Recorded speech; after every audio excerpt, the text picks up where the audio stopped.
Good morning, students. Today we are beginning the poem Wind by Subramanyam Bharati from your book Behive.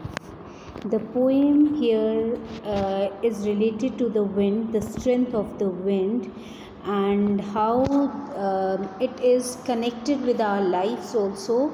We see the wind as a power, we see the wind as full of strength, and it has a power to shake the human physically as well as mentally. But on other hand, the poet says if we are full of courage, if we are fearless, then we can even fight the wind. And it also here signifies, the poet also here also symbolizes the wind with that of the difficulties that comes in our life of human, and the strength that we need to fight with it. Okay, the winds are the problems that comes in humans life, and on other hand, those who are weak, they perishes with the problems that they faces, whereas those who have the strength to face it, they fight and they win. So stanza 1 of this poem is wind, it comes softly. Don't break the shutters of the windows, don't scatter the papers, don't throw down the books on the shelf. There, look what you did. You threw them all down. You tore the pages of the book. You bought rain again. You are very clever at poking fun at the weakling. Now see, the poet here is the poet is asking, in fact, to the wind, that is to the wind, the poet is asking, don't break. That is, he should not show his power on the shutters, he should not scatter his paper, and he should not even throw the books out of the shelf. But on other hand, the poet again come up with the remark that look what you have done. You have thrown that I have asked you, but you have thrown them all. You have even torn up the pages of the book, and you showed your power in bringing the rain again. And then the poet again says, you are so clever, poking fun at weakling. That is, you are laughing. Here the poet is saying that you are laughing at the weak people and you make fun of these weak people.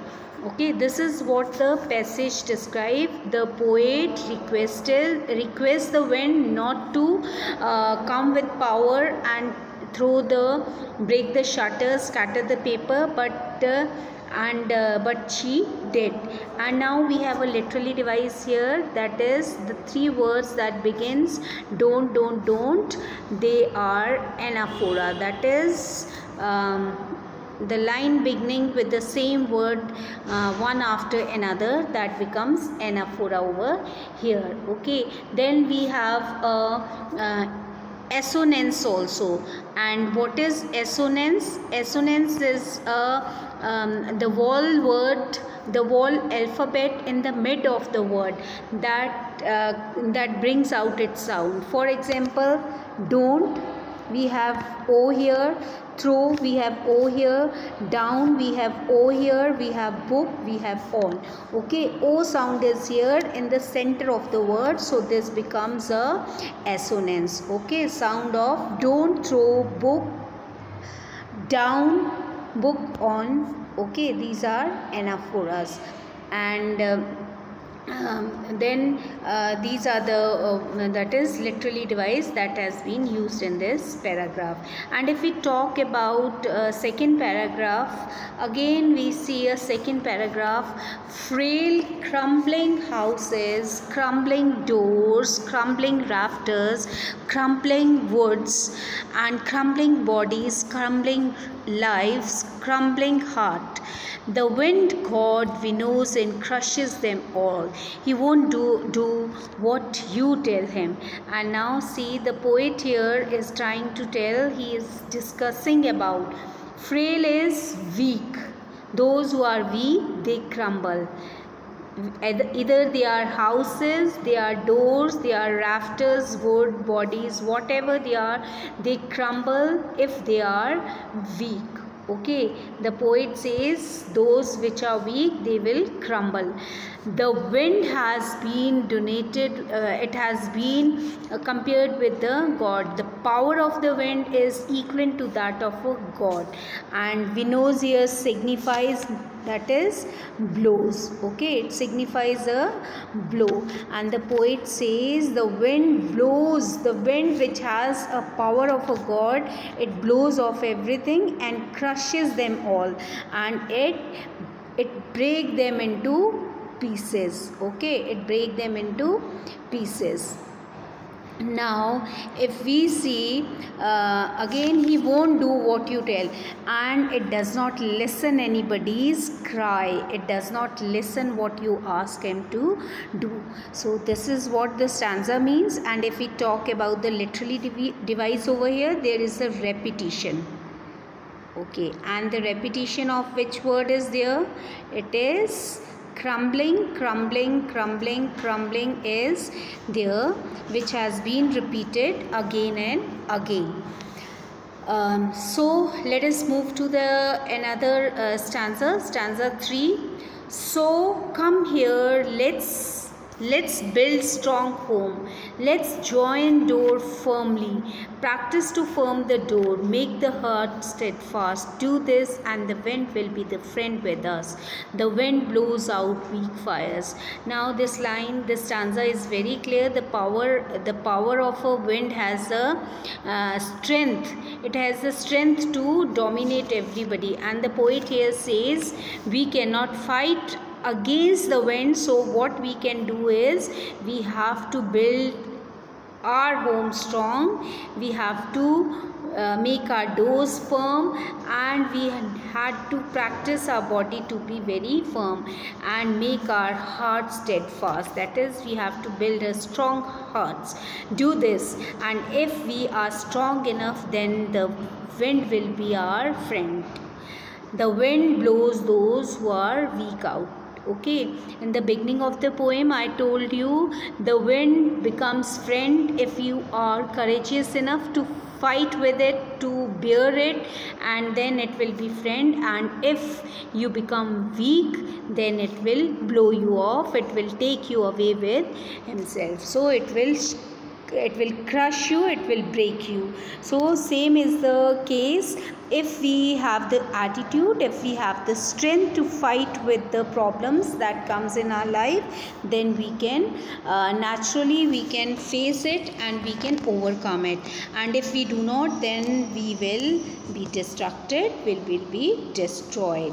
And this is what the poet here is signifying. Okay, now if we talk about the literary devices again, if we see the anaphora is there, in second, let's join do. Okay, and then there is the personification where wind has been compared with the human and has the friendly attitude. Okay, now let us begin the fourth stanza. Make the heart steadfast.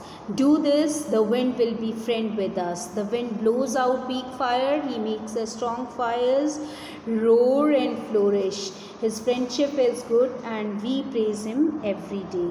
So now the same thing it has, that is, we need to make our hearts very strong and do this, and if we are able to make our heart strong enough, if we are able to face the problems with the strength, with the courage, the wind will be our friend and the wind blows out. And he says those who are weak naturally have to be crushed down. Okay, they will be destructed. And he makes strong fires roar and flourish. On the other hand, if the the the strength is strong enough, the fire it blows off and roar and flourish. It make the fire, it gives more energy to the, it gives the more energy to the humans. See, if you faces the problem in the life and you overcome it with the strength, then naturally you are refining yourself. You are one way refining yourself to face the world with the power. His friendship is good, and the poet says if you are strong enough, it's you will be facing and he will be your friend. We praise him every day and it comes to our door, and we really praise him for bringing the rain and the happiness to us. Now the last, that is the theme of the poem. If we talk, the power of wind, element that destroys anything that is weak and crumbling. That is, the wind has a power to destroy anything which is weak and which crumble. Okay, weak and which are weak and crumbling, they are destroyed by the power of the wind. The strong can resist the destructive forces of the wind. Poet calls upon mankind to be a strong, courageous and changing movement to be compared. The ordeals of life is strong gust of wind, and ruthless bring down all there is weak and crumbling. The test and brave-eyed unyielding can survive the violent blow. Now see, this is what the poet, those who are courageous enough, those who have the strength, and this is what the ordeal, the life is teaching us, that if we have the power, the strength to bear the problem, we can move ahead with happiness. But if we are not strong enough, we are liable to die, we are liable to decay. And this is what the poem is about. Thank you, student. Thank